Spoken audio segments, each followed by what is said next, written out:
Brandon, thanks for joining us. Welcome to Q. Thanks. So we're here at the Air Canada Centre. In just a few hours' time, you're going to be getting ready to go on stage. Yes. And I was hoping for me you could contrast what it feels like right before you go on stage now and how it felt right before you went on stage back when, say, Hot Fuss was coming out, when things were just getting started. Yeah. I'm more scared now. What do you mean? For some reason. I don't know if it's just being youthful and stupid, but it was just different when we first started. I felt like I deserve. I felt like I had a lot to prove, and I carried that with me out on the stage. But I really I didn't have the nerves that I get now. I don't know why. I don't know that I can explain it. It's funny because I think as a performer, I see you like incredibly confident now. After a few, I always think, I know it's not the coolest analogy, but I grew up playing golf, and there's this invisible thing that happens that once you hit your first tee shot, things kind of calm down, and I noticed that happens for me after one or two songs. And I start to feel, at ease. Do you pattern the set that way? Is it like, I need to get this one song out? The first tee. I can do, the first tee is going to be the easy one. Because we're thinking about the show, and we have a very specific thing that we want to represent with the new record, and we open, in a really theatrical way, and so no matter what, I gotta do it that way. I was thinking about the previous records strangely while listening to the new record, because when I was listening to The Man, which is just a deadly song, by the way. Thanks. And I thought the pre-chorus was the chorus the first time I heard it.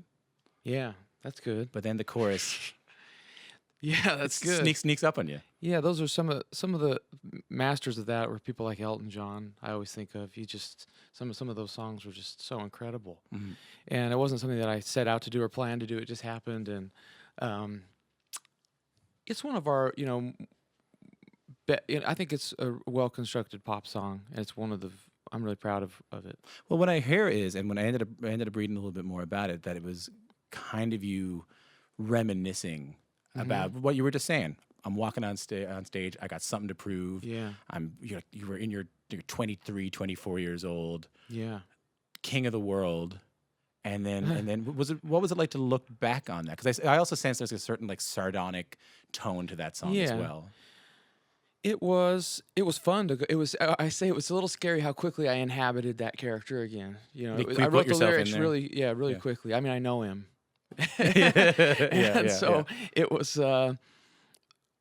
It was easy to write the lyrics, and it was fun, and it brought levity to the record because it was a more serious record, and I really wanted to, I'm 36. I got 3 kids, and it's like, what do you do? I need to figure out how to grow up and be in the Killers, and this was some way of fitting all these pieces of the puzzle together, was to be able to go back and do The Man.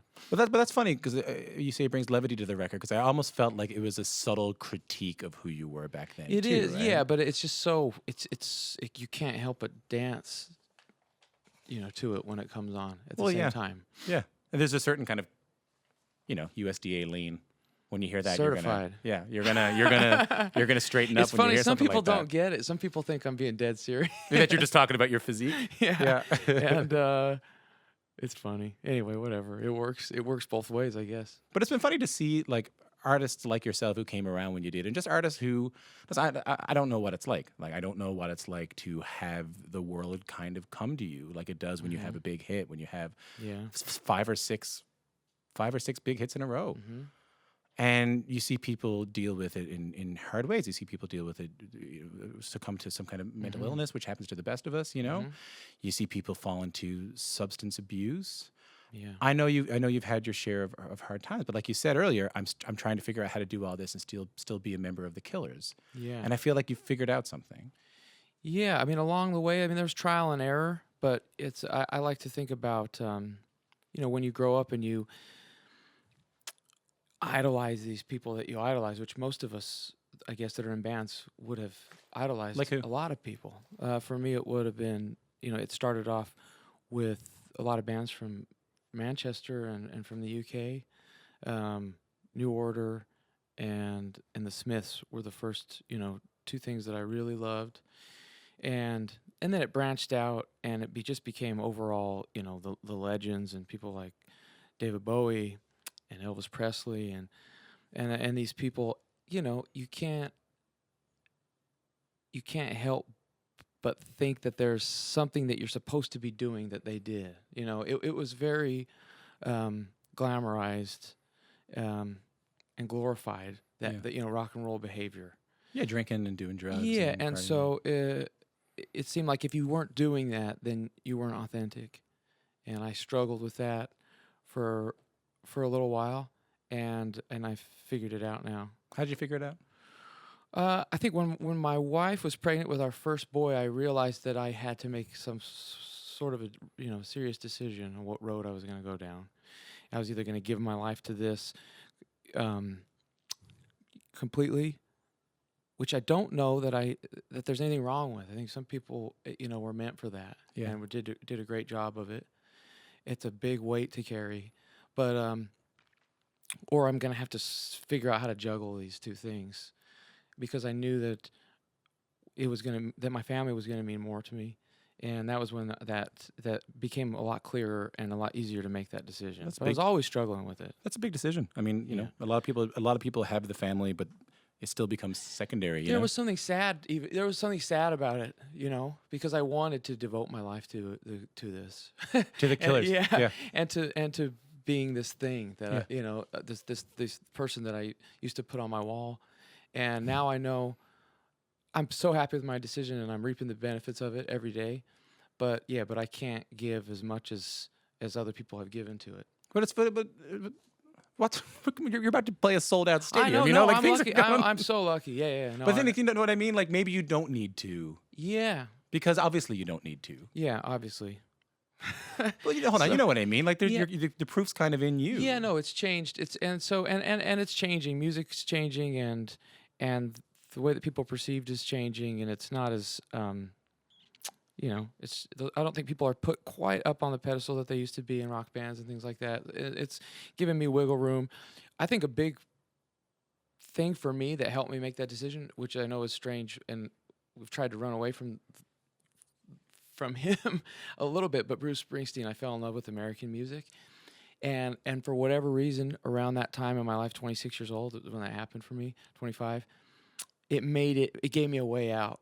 It wasn't just the hedonism and the debauchery things that were associated with some of the other music that I liked. Yeah. It was this other thing. There was almost something not plain, but nobility. Yeah, I think there was something. Yeah, there was something.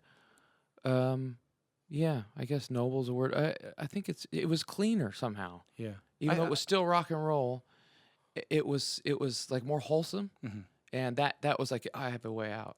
But I think that's cooler. Like, I think it may not be cooler when you're 18, but I think ultimately it's cooler to be Bruce Springsteen. Yeah, and look after your kids and play amazing shows. They end up washed up on a belly full of pills. Or something then there became all kinds of problems, because then the all these different influences came in, and it's just been it's been weird ever since, trying to reconcile all these different influences. Well, it's funny because I hear a lot of, and you've talked about this, and I want to talk a little bit about this, is that, like, you've said making this record is a lot like looking in a mirror. This is a really personal record to you. Yeah, I've done more so on this record than any other record. I mean, I'm always in the songs. You can't help that, I don't think. I know you've talked about this in the past, but just for people who are listening to this, can you just tell us about the Rut? Yeah, Rut. Rut was the first song. So we were writing a lot of songs, and I was starting to.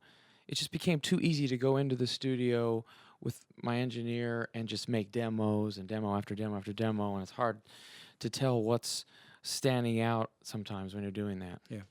And it wasn't until Rut that we, really felt like we were onto something, and the thing that was different about it was I guess the content of the song, and I realized that was going to be where I was going to go with this record. It's about your wife. It's about my wife, yeah, and it's coming from her. It's her point of view, and my wife over the there's always been something there. There's always she sparkles, but there is always a hint of sorrow there, and it would come around every now and then, but it didn't really fully emerge and rear its ugly head till she was about 30. Yeah. And then we went through some hard times and trying to figure out what was exactly going on, and things started coming up, and so that was where a lot of this record came from. How's she doing? She's doing good now. Yeah, she's all right. Yeah, and it's so important that people find someone to talk to, and it's helped her so much, and so that's something that can't be stated. I mean, I do that. I thought for a long time that talking to someone would take away an edge that I thought I had, would change too much about me. And I know so many people who won't talk to someone because they're afraid it'll change them too much. But it really is the best thing for you. Hey? Yeah, it's been great. Do you? Is it hard to sing those songs? Is it hard to sing that song? No, I mean it's. I've had a couple in the past. We have another song called "Dustland Fairy Tale" from our third record. That was tough too sometimes. But no, I think the performer in me is able to get past the content sometimes. If you don't mind me saying so, because they're talking to you right now, it seems like it's a different guy. Yeah, no, I'm really insecure, and it's and when I go on stage, I'm sorry. no, it's just funny. I know it's a weird thing. I think a lot of us are like that. Yeah. And I have some weird desire to be accepted. It's a weird thing to talk about and to be acknowledged. Oh yeah. And I do that. I get that for some reason, and I make you notice when I go on stage. Yeah. Because I don't know if I just didn't get enough attention when I was growing up or what. But most people who are like that would be here now acting out and rolling up the walls here too. Yeah, but I don't know. I just do. I save it for the stage. It's a different guy. A lot of the press around this record, it's been funny. It's been funny to hear so many people ask you about politics on this record. Mm-hmm. Like a lot of people have been asking you about the Trump stuff, especially with the song "Run for Cover," which you wrote years ago. You've finished that with Alex Cameron, who's opening the show tonight. I don't want to ask you specifically too much about what you're feeling these days, but like as an artist, do you feel a responsibility to say a little bit more than you were in the past? Speaking of Bruce Springsteen, yeah, no, I mean, once I struggle with it because obviously there are people that are really great at it, and Bob Dylan and the Clash and Bob Marley and Bruce Springsteen and Neil Young and people like that have done a really good job. they've done all right. So it's like I've said before, if you're gonna step up to that plate, you better have a big bat. Yeah, but you did it. Yeah, a little bit. I'm getting older, and it's something that I'm conscious of and I'm aware of, but I don't think that we'll necessarily ever be an overtly political band. We also are very Las Vegas, and very much about that. So but I definitely see us evolving, and we have evolved. It's interesting to see the changes and questions people are asking you, because I think when you guys first started, a lot of people asked you, how do you reconcile being LDS? Is Mormonism okay? Being LDS or following the LDS faith, right?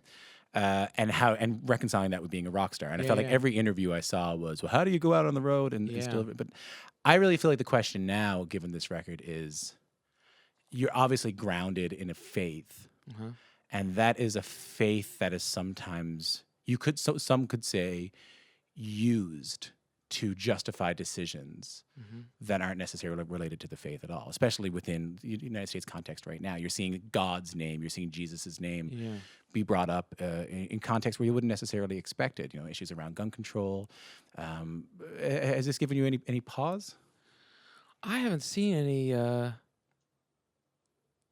I haven't seen Jesus' name around gun control. I don't know. I don't know if you'd have to give me an example. I think people have been saying that, instead of helping out the poor, Jesus would ask you to give the poor opportunities to help themselves. So don't give them any money. Give them the freedom to be poor. Or Huh. they would say, don't, Jesus would argue that one must hold on. You have to protect yourself from all other gods but you, therefore, by the king, by the president, therefore, you have the justification to start a militia. I'm not asking you to respond to any kind of thing I've Yeah. noticed. I was just wondering, you as a man of faith, have noticed any kind of corruption of Jesus' I name think that's always in the country? yeah, yeah. I mean, that's always happened. I mean, people are always going to misuse things and twist things and use it for their own agendas. Um, for me, the country, just to be completely honest, doesn't change from president to president that much. The perception of the country changes a lot, and it doesn't look great right now. It's a terrible face. Donald Trump's not a great face for the country, and I wish that we could get a president and that we could have see some remarkable change and people could get a foot up that don't that haven't had one Yeah. in the previous times. And I know it's a very unromantic view of it, but I wish that there was some way to be able to move forward in bigger strides. It just seems like such small increments that you're able to make any kind of change. It's like steering a cruise ship, as they Yeah, say. it's incredible, Yeah.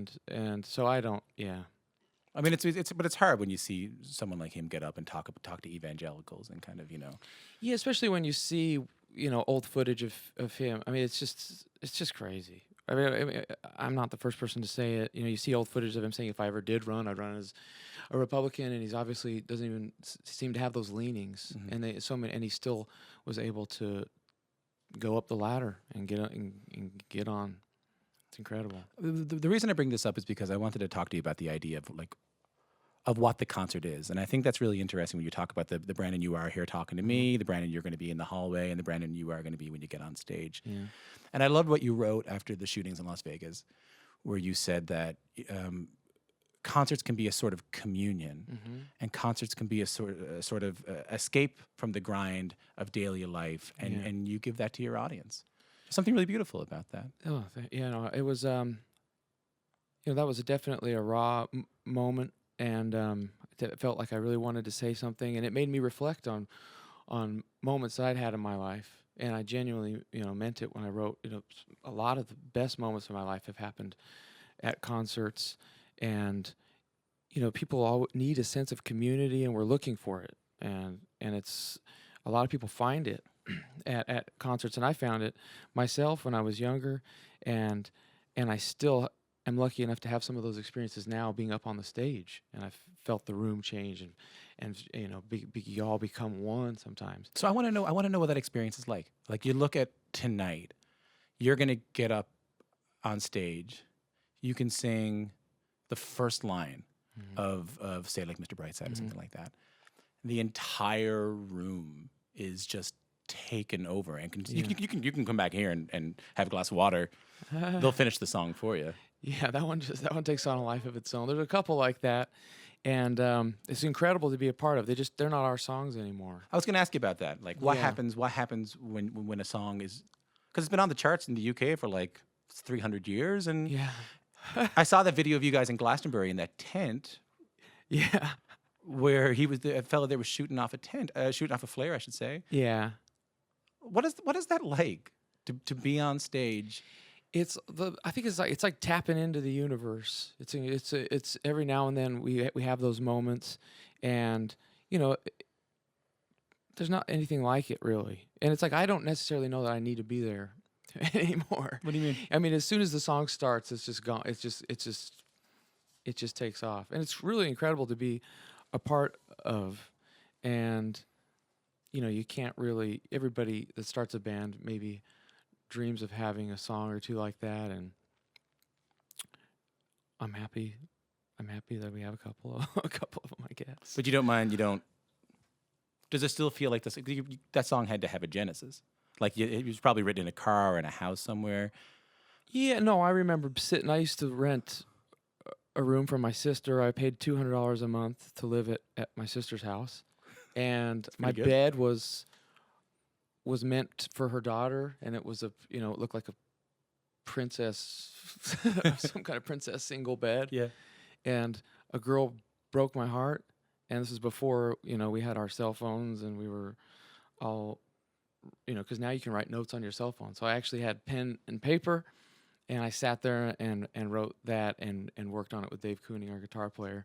And we went in to make a demo, and I wasn't done with the song yet when we went to make the demo, and it came time to sing the second verse, and I didn't have the second verse written yet, and that's why the second verse is the same as the first verse. Yeah, just And do it it just again. ended up working. It just ended up working out. It worked out pretty good. Yeah.